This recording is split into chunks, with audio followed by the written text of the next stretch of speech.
Salamullahi ala al-ikhwa.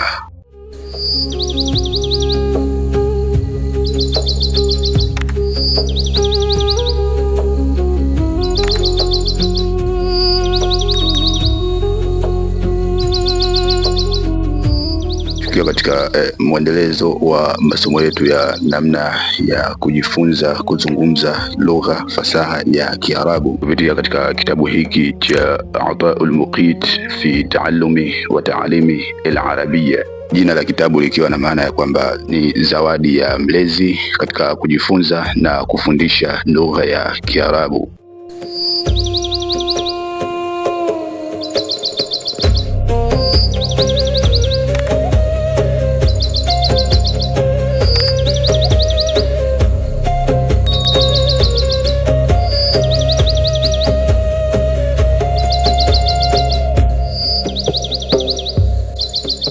Bado tupo katika faslu thani ad-darsul awwal, ikiwa na maana ya kwamba bado tupo katika sura ya pili, somo la kwanza, somo ambalo linazungumzia uundaji na utengenezaji wa maneno katika herufi tofauti tofauti na nyakati tofauti tofauti na staili tofauti tofauti na maumbo pia vile vile tofauti tofauti. Lakini pia licha ya kuendelea na masomo, tutaendelea kukumbushana vile vile kwa wahitaji wa kitabu hiki wataandika comment katika video zetu ya kwamba nahitaji kitabu, na sisi tutaweza kuwasiliana nao na kukamilisha hilo. Lakini pia ujumbe kwa wale ambao ni mara yao ya kwanza au ni wageni wa masomo haya, niseme kwamba bado hawajachelewa. Kwanza wahakikishe wana subscribe, alafu kisha wataingia katika channel ya YouTube na kutafuta sehemu ya playlist. Watakapoingia katika sehemu ya playlist, watakuta playlist za mada 2. Kwa hivyo watachagua waanze na playlist ipi, lakini zote zimeweza kufafanuliwa kwa utaratibu mzuri na kwa mlolongo mzuri. Herufi yetu ya leo tutaendelea na herufi ya sin. Harufu sin. Herufi hii ya sin kama ilivyo kawaida imegawanyika katika majedwali yasiyopungua 4, na vile vile kama ilivyo kawaida jedwali la kwanza ni herufi ya sin inapoundwa katika neno moja kuwa mwanzo, na jedwali la pili ni herufi ya sin inapoundwa katika neno moja kuwa katikati, ina maana kuunganishwa katika pande zote mbili, mbele na nyuma. Ukiangalia katika maelezo haya kwa uzuri zaidi, utaona kwa namna gani au kwa staili gani sin inakuwa vipi. Ukiangalia katika maelezo ya jedwali la kwanza, jedwali la pili mpaka jedwali la mwisho, maelezo yameelekeza ni kwa namna gani shini inachorwa au inaandikwa katika muunganiko wa neno, na jedwali la tatu ni sin inapokuwa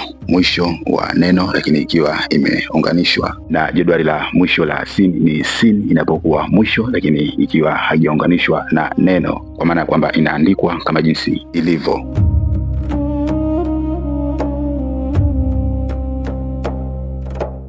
Kwa hiyo tukianza na neno la kwanza katika jedwali la kwanza la herufi ya sin ni sulamun.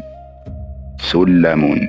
Neno hili sulamun likiwa na maana ya kwamba ni ngazi. Sulamun, ngazi. Na kama unahitaji kuwa mahiri kuzungumza lugha hii, usiridhike na maneno au na masomo ya darasani pekee, bali kuwa mfuatiliaji hata nje ya masomo. Utaweza kuwa mahiri na mzungumzaji mzuri wa lugha hii, na iwe unafanya mazoezi mara kwa mara, nikiwa na maana kwamba unafanya mazoezi ya kuunda sentensi baada ya kuhafidhi baadhi ya maneno machache machache. Anza na maneno walau 3 kwa siku, kuhafidhi maneno 3 kwa siku. Mfano, tukiwa tunajifunza katika njia hii, toka tulipoanza mpaka tulipofika ni muda mrefu umepita. Unaweza kuanza na maneno hayo ukajaribu kuyaundia sentensi na ukaweza kuunda sentensi kwa uzuri. Mfano, kama mimi baada ya kuhafidhi neno hili la sulamun, naweza nikaliundia sentensi: sulamun, ngazi. Ash-shaykhu rakiba ala al-minbari bis-sulami. Ash-shaykhu rakiba ala al-minbari bis-sulami. Ukiangalia vizuri sentensi hii ina maneno takriban 3 tulishawahi kuyasoma na tumeyasoma katika kitabu hiki, kwa maana ya kwamba ukiwa una kawaida ya kuhafidhi, basi utaweza pia kupata wepesi wa kutumia na kuunda sentensi kidogo kidogo. Na sentensi hii ikiwa na maana ya kwamba kiongozi wa dini amepanda juu ya jukwaa takatifu kwa ngazi. au kiongozi wa dini amepanda kwenye jukwaa takatifu kwa kutumia ngazi. Umeona, mimi kwa haraka haraka nimetumia maneno matatu ambayo tulishawahi kuyasoma, maneno ambayo ni sheikh na mimbar na sulam. Yani nimechukua maneno haya matatu na kuyaundia sentensi iliyokamilika au sentensi yenye maana, na kweli imeleta maana. Na tukiendelea na neno linalofuata, sukarun. Sukarun, sukari. Sukarun ni sukari. Neno linalofuata, silahun. Silahun. Neno hili silahun tulishalisoma katika hau inapokuwa mwisho bila ya kuunganishwa, na leo tumelisoma katika nafasi ya sin inapounganishwa ikiwa mwanzo wa neno silahun. Kwa hiyo si neno geni kulisikia katika masikio yetu. Neno la mwisho la jedwali la kwanza la herufi ya sin, silsilatun. Neno hili si geni kulisikia, tulishawahi kulisoma katika utangulizi au katika maelezo ya kitabu hiki katika video za mwanzoni wa kitabu hiki, likiwa na maana ya kwamba ni mfululizo au mpangilio au cheni au nyororo au ni mfatano, yani ni kitu kilichoungana au kilichofungamana kikiwa kirefu. Na hata ukiangalia vizuri katika picha hii utakuta kuna picha za nyororo au picha za cheni ndogo ndogo, kwa maana kwamba picha inajieleza kwamba ni cheni au nyororo au mfatanisho au mfatano. Nikisema hivyo nimeeleweka. Tukiendelea katika jedwali la pili, masjidun. Masjidun. Masjidun, neno hili likiwa na maana ni masjid, msikiti. Masjidun, msikiti. Neno linalofuata, mismarun. Mismarun. Neno hili mismarun tulishalisoma pia katika herufi ya rau inapokuwa mwisho bila kuunganishwa, kwa hiyo si geni kulisikia. Neno linalofuata, silsilatun. Silsilatun. Silsila, neno hili limejirudia tena. Limejirudia tena kivipi? Lina herufi za sini mbili, hivyo basi mtunzi wa kitabu akawa na khiari kuliweka katika sehemu mbili tofauti tofauti. Hapa katika sehemu ya kwanza imeweza kuzungumzia sini ya kwanza ya mwanzo wa neno, na neno la silsila la pili limeweza kuzungumzia sini inapokuwa katikati, kwa maana kwamba ikiwa imeunganishwa pande zote mbili, mbele na nyuma, sini ya pili hii silsilatun. Kwa hiyo na ndio maana neno hili limejirudia mara mbili. Neno linalofuata, masaun. Masaun. Neno masaun likiwa na maana ya kwamba ni jioni. Masaa ni jioni, sio masaa kwa Kiswahili, hapana. Masaa ikiwa na maana ni jioni. Mfano, unaweza kutunga sentensi kupitia neno hili, ana istayqadtu fil masai, mimi niliamka au nimeamka jioni.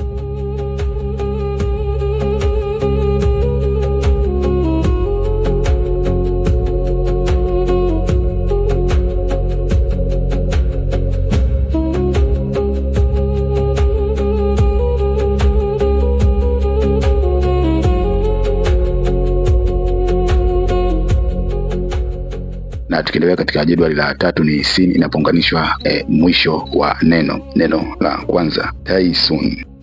Taisun. Neno taisun likiwa na maana ya kwamba ni mbuzi dume. Taisun ni mbuzi wa kiume au mbuzi dume. Neno linalofuata, malbasun. Malbasun. Neno hili malbas likiwa na maana ya mavazi. Labisa, amevaa.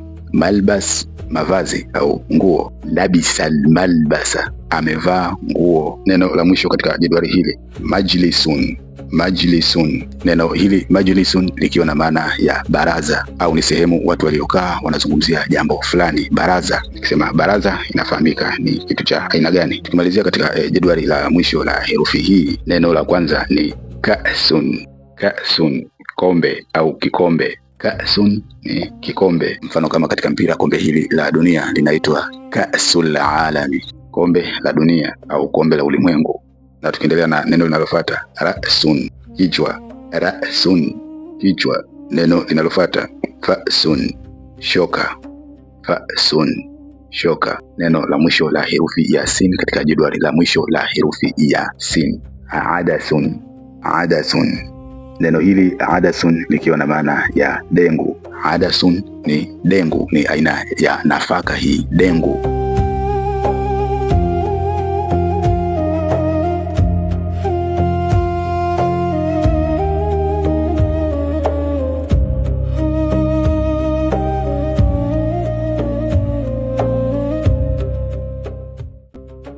Na tukiendelea na herufi inayofuata ambayo ni herufi ya shin. Harufu shin. Herufi hii ya shin, utofauti wake wa sin na shin ni nukta tatu zinazopatikana juu ya herufi. Sin ni herufi ambayo ipo yenyewe, iko wazi, iko plain kabisa, haina kitu chochote, lakini herufi ya shin ina nukta tatu juu, ikiwa na maana ya kwamba sababu ya nukta hizi tatu hata kwenye matamshi pia imeweza kubadilika. Sin haina nukta, shin ina nukta tatu juu, kwa sababu herufi zote hizi zina meno matatu ambayo yameelekea juu. Hivyo basi kuweza kuzitofautisha basi ni uwepo wa nukta tatu juu. Kama ilivyo kawaida, herufi hii pia ina takriban ya majedwali manne. Jedwali la kwanza linazungumzia shin inapokuwa mwanzo katika neno. Jedwali la pili ni shin inapounganishwa pande zote mbili. Jedwali la tatu ni shin inapokuwa mwisho wa neno ikiwa imeunganishwa, na jedwali la mwisho ambalo ni jedwali la nne ni shin inapokuwa mwisho wa neno lakini ikiwa haijaunganishwa. Tukianza na neno la kwanza katika jedwali la kwanza,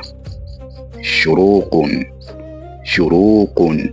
Neno hili shurukun likiwa na maana ya kwamba ni pambazuko au kupambazuka au machweo ya jua. Neno linalofuata shairun. Shairun, shairi.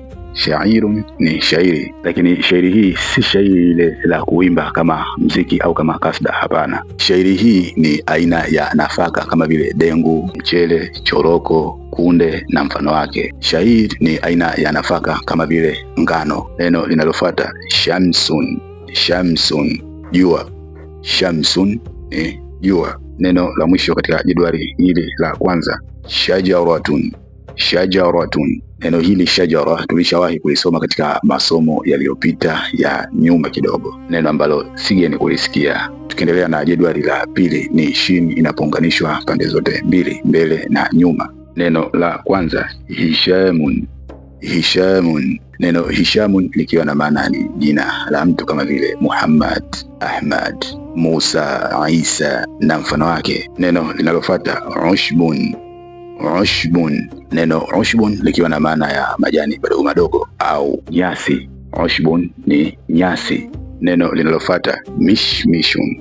Mishmishun. Neno hili mishmishun ni aina ya matunda ambayo yanapatikana kwa wingi katika sehemu za Kiarabu. Mishmish ni aina ya matunda ambayo yanapatikana sana Uarabuni. Neno linalofuata ashratun. Ashratun. Neno hili ashra likiwa na maana ya kwamba ni kumi. Ashra ni kumi au namba kumi au idadi ya kumi au ya vitu kumi.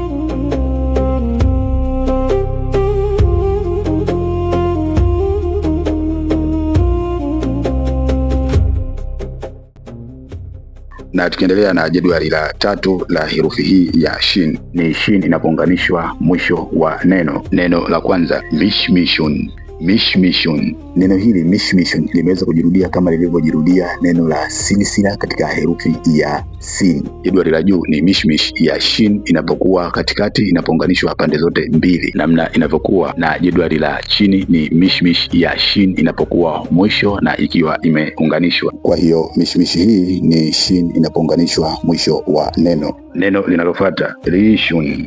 Rishun. Neno rishun likiwa na maana ya manyoya. Rishun ni manyoya. Neno linalofuata hashishun. Hashishun. Neno hili hashish likiwa na maana ya majani madogo madogo, lakini kwa kawaida katika stori na mazungumzo ya Waarabu wanapenda kutumia sana hashish kwa maana ya kwamba bangi. Hashish ikiwa na maana ya bangi, ikiwa labda wanazungumzia vijana wabaya ambao wana matumizi mabaya ya kitu fulani, au wanakemea juu ya matumizi ya vitu vibaya kama bangi, wanatumia neno hili la hashish. Neno linalofuata aishun. Aishun. Neno aishun likiwa na maana ya kuishi maisha. Na tukimalizia jedwali la mwisho la herufi hii ya shin ni shin inapokuwa mwisho wa neno bila kuunganishwa. Neno la kwanza arshun. Arshun. Neno arshun likiwa na maana ya kwamba ni kiti cha enzi. Arshun ni kiti cha enzi. Neno linalofuata firashun. Firashun. Neno hili firash likiwa na maana ya tandiko au sehemu ya kulalia. Tandiko au kitandiko kilichotandikwa kwa ajili ya kulala au kupumzika. Kwa kawaida kama godoro pia unaweza kuita firash. Ina maana ni kitandiko au kitandikio kwa ajili ya kulala, na ndio maana hapa mtunzi wa kitabu amechanganya godoro na kitanda kwamba ni firash. Ina maana ni sehemu ya kupumzikia kitanda. Firash ni kitanda au sehemu ya kupumzikia au tandiko. Neno linalofuata qurushun. Qurushun. Neno hili la qurush linatumika katika vitu viwili. Qurush ni wingi, umoja ni qirshun, na qirsh likiwa na maana ya kwamba ni samaki aina ya papa mkubwa au ni pesa ya sarafu, senti, sarafu ndogo ndogo katika baadhi ya nchi za Kiarabu. Lakini katika kitabu hiki qurush limekuja kutumika kama sarafu au pesa ndogo ndogo. Neno la mwisho katika jedwali la mwisho la herufi ya shin ni shin inapokuwa mwisho bila ya kuunganishwa na neno. Namna inavyoandikwa ni khufashun. Khufashun. Neno hili khufash likiwa na maana ya kwamba ni popo bawa. Khufash ni popo bawa au kwa baadhi ya watu wanamuita popo nundu. Nikumbushe tena kwa wale ndugu zangu wageni ambao ni mara yao ya kwanza kujiunga na masomo yetu, ili kuhakikisha umejiandikisha na umejiunga katika masomo haya, basi ni kusubscribe katika channel ya YouTube ya Chamba_68 na vile vile kutufollow katika baadhi ya mitandao ya kijamii kama vile TikTok Chamba_68 na Facebook Yahya, na Instagram pia ni Chamba_68. Na utaratibu wa kupata video za masomo ya awali au video za masomo yaliyopita ni rahisi sana, ni kuingia katika channel ya YouTube na kutafuta sehemu ya playlist, na humo utakuta playlist za mada mbili. Utaweza kuchagua ipi utaanza nayo kujifunza, lakini ni vyema zaidi ukafuatilia zote mbili ili kufaidika zaidi. Asante.